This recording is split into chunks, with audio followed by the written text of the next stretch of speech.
Hello. Now you know what is solutions engineering is. The next question you might have, how you can become one. It is known fact such as solutions engineering is an accidental role. Why? There is no curriculum in universities or boot camps. There is no guide that you can finish from A to Z and be assured that you'll become one. While one can see that as a disadvantage, on your advantage, you can see that as a unique opportunities where you can bring your strengths, power, and really truly excel in that position. During my career, I have met a lot of solutions engineers, women and men, who are coming to that role with or without computer science university degree. I met a few really brilliant solutions engineers who become one from working in sales. How? With their perseverance and dedication to learn new tool and technology of the company that they happen to be with, it really got them far. And now some of them consider to be it even the companies that I'm working today at HashiCorp, one of the top solutions engineers. So be tuned, and in this video I'm going to tell you my story, and I'm inviting you to listen to it and maybe take some gotchas or ideas or maybe inspiration for your own path. While I'm going to tell you that story, there's 3 points I want you to focus on. First, make errors, mistakes, and learn from them. Second, find your flow. And third, know where you want to get before you know how to get there. And I'm going to reference those 3 points while I'm telling you my story, how I became a solutions engineer. I came to San Francisco after living in Russia and pursuing my medical career and studying medical university. Short after, I realized that I don't want to pursue that career. Why? I was simply terrified to take that amount of loan to graduate medical school here in the United States. Or I was terrified by listening those horror stories, how long it takes to become doctor in the United States. And at that time, again, being in San Francisco, known as Silicon Valley or technical hub, I was seeing all the success stories of people who finished computer science degree, found successful job, really high pay. And then I said, well, it is a perfect fit for me. I managed to get to university, and my main drivers were at that time, first, I can finish university fast. It only requires like 4 or 5 years. It really depends how many units you take. Then it costs significantly less compared to other majors that you can pick. And last, by graduating that major, what I thought at the time, all the doors will be open for me. I was oblivious thinking that once I have this Berkeley degree with computer science stamp on it, everyone will just take me and the position, and I will be, woman in tech working, making this bucks. Well, those motivators were for me at that time. And the lessons that I learned after I started taking my first computer science at school, those drivers sometimes not enough. Let me tell you why. Taking my first computer science at Berkeley really broke me emotionally, and I feel like physically. That was one of the most challenging classes that I have ever taken. First time when I look at the code and as basic as a if-else statement, for me it was not intuitive. Later I realized that coming from a medical background where all material is meant to be memorized, here in computer science, forget about it. You just need to think on the way and figure your way out. So when the struggle continues, at the time at Berkeley, I didn't know where to get myself. There was so many times when I was so close, just quit, run away, do anything else. And those motivators as, money and finding the job, it wasn't as significant to me at the time because it was really, really hard. It was so hard that sometimes I call my father telling, hi, I think your daughter is mind retarded, because it felt like I'm just losing my mind. Short after, my main motivator became to prove everyone around, but not myself, that I'm smart enough. So at that time, that driver became the main one for me, and it's something that helped me to finish university. I know now as I mature and looking back, I overgrow, that weakness, but at that time it served me well and great, so grateful for that experience. Why I'm telling you that? Coming back to the first point where we started, learn from your mistakes. Identify what's your main driver and approximate how far it can get you, but be ready to pivot when it's needed. Later, finishing the university, I thought, well, now I kind of know how to program. I have my Berkeley certificate. Let's go and get the job. It wasn't as easy as I thought. The problem is every one of us, either you are studying Berkeley or you're outside, every one of us just hears the success stories.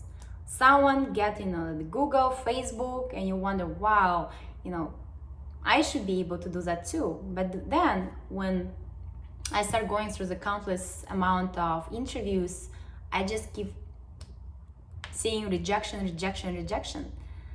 But while I was going through this process and solving this countless amount of problems on LeetCode, and if you somehow related to software engineering, you might know this website. This is a website that will open you doors to software engineering roles.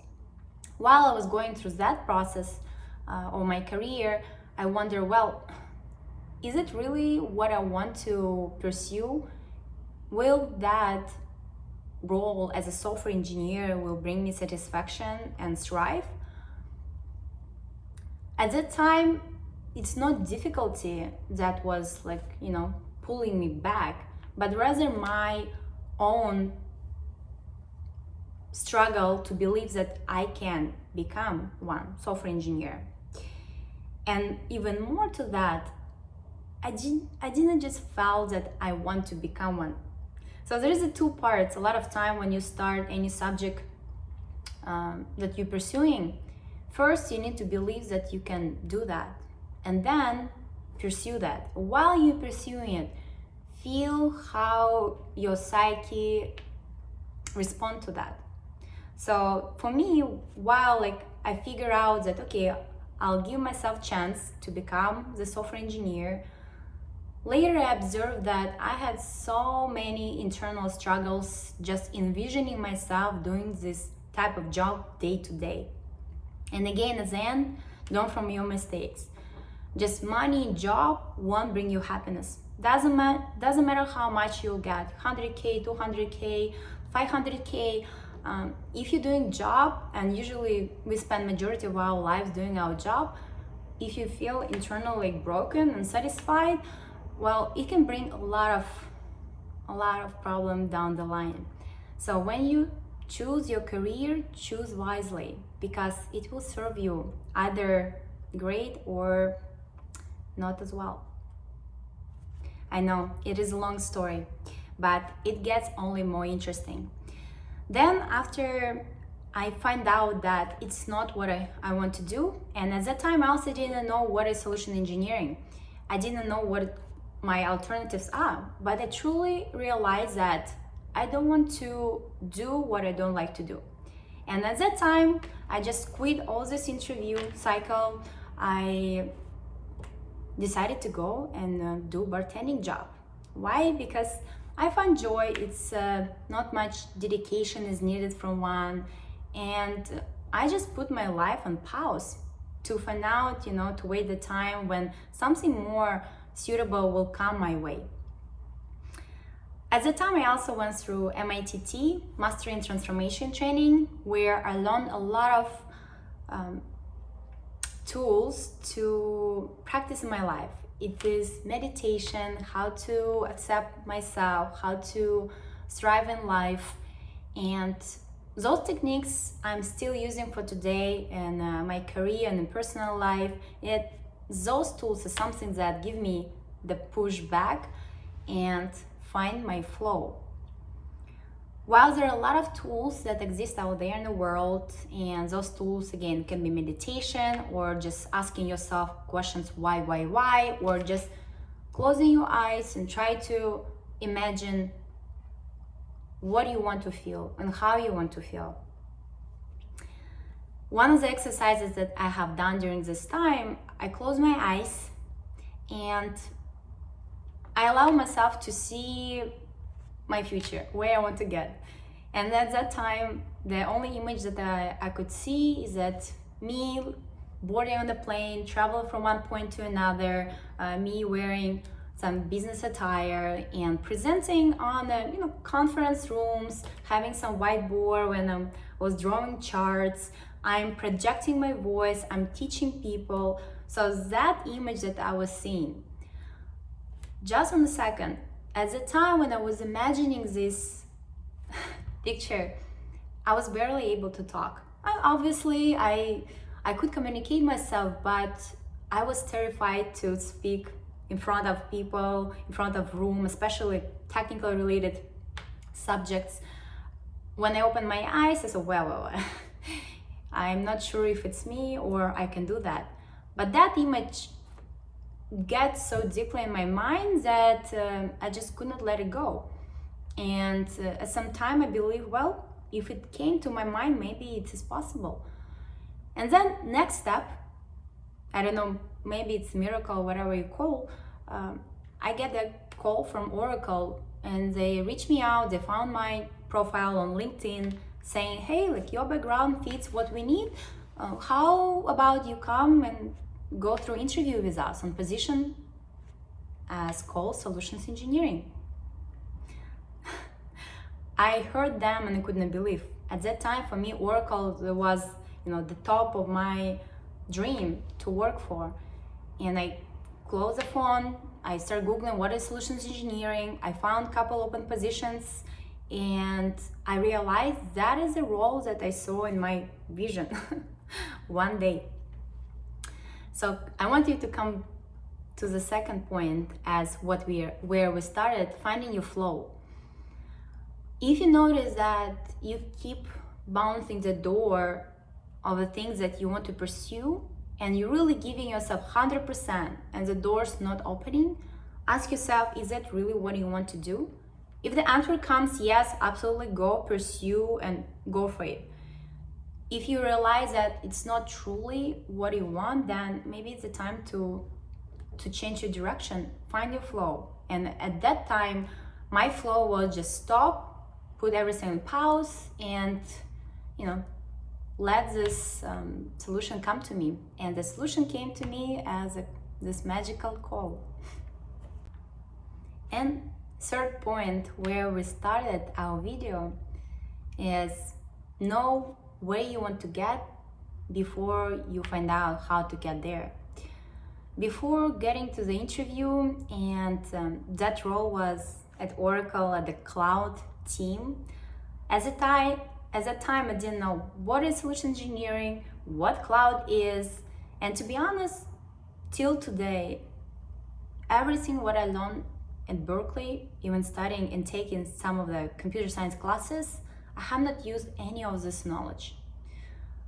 Like 98% what I know today, I learned at the job. I was grateful enough and fortunate, really fortunate to have great mentors along my career. And at the beginning, I was consciously searching for those, searching for the help, searching for the guidance. And as today when you have LinkedIn, you have peers, you have really easy way of communication, finding people. Reach out. People, especially here in United States, they're open to share their knowledge, guide, mentor, and grow their communities. So take this advantage and grow your skills.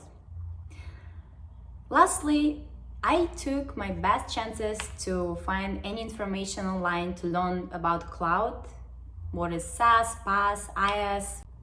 I took templates that Oracle offered me at the time, and I just went to, I wasn't sure what even expect from this interview. I will record next videos what to expect from SC interviews and how to pass them later in the next videos. But as for today's video, I just went there without knowing how to do that, but I knew that is what I want to do. And my why was because at that position, I realized just by reading online, in that position, you can combine well your technical knowledge and your soft skills, personal skills. Again, at that time, I wasn't as great communicator. It took a lot of practice, dedication, just keep practicing, keep learning, keep talking on the camera, and that helping along the way. And today, I might not be the best solutions engineer, but I'm the best version of myself. And this is something I want you to consider and think for yourself. Don't compare yourself to anyone who has, Stanford degree or who has like brilliant coding skills. It doesn't matter. At that job, what matters is your ability to excel, your ability to go and figure things out. Every day in my job right now, every day I get questions that I don't know how to answer. But my dedication and my thrill for the job allows me to go figure things out and then present, learn, grow, and then cycle continues. If you're looking for something where you won't be bored because you have a lot of automated tasks, this job is for you. This job will help you to become better communicator.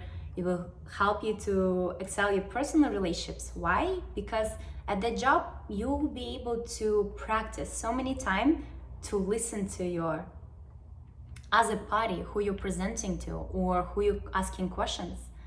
So those skills, as one can see, wow, is a basic, it's common sense. It was not for me back then. And I hope that information you find helpful. And the last 3 points.